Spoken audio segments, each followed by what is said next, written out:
Okay guys, good evening. Welcome to Lovely Jan channel. Yan. Ang ganda. And we're going to cook a bangus with a twist. Oh. Ang unang prepare ay ang ginger, onion, and tomato. At syempre, para maging healthy ang ating hapunan, dadagdagan natin siya ng vegetable. Una ay ang talong. Yan. Pangalawa ang chili! So, abangan nyo po pagkatapos ng aming preparation later on.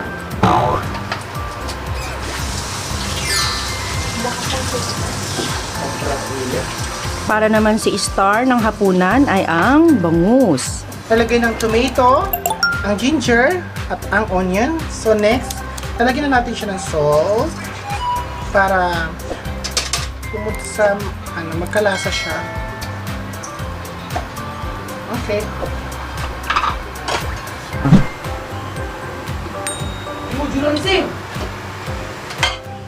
Saan sing? Okay, yung maaari yung iba hindi naglalagay ng ganito, pero ako, mas masarap pag nilalagay ko ng ganito. Paminta. Yan. So, itatakpan na natin. And low fire. Ala, kumutulan stra. Wala nang sasarap pa pag magic sarap ang ilalagay. Kasi ng magic sarap. Ala, lumalamig siya. Parang yakot na. And, Ala, alam lumalamig. ko, mas better ang asin kapag may calamansi. Tadaan! Ilagay kaya natin yung tubig. So, pag kumulo na, yan, makikita mo, Ala, nakulit na. tatakpan natin siya ng 5 minutes. Then, after 5 minutes, pwede natin siya lagyan ng konting sabaw. At after 5 minutes again, pag kumulo siya, pwede natin ilagay ang vegetable.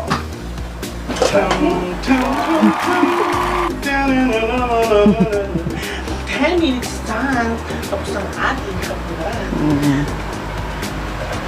Charan! Ayan. Titikman na natin ang ating sarap.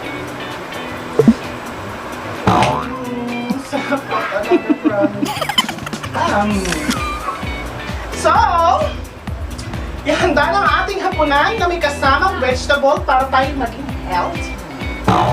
Bye!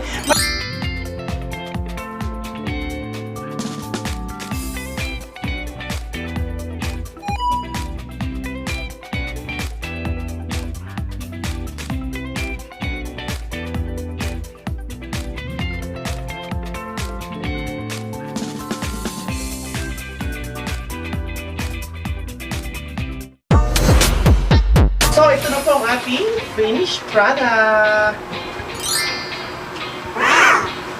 So, kung nagustuhan niyo naman aming menu for tonight, please like, subscribe, and hit the bell.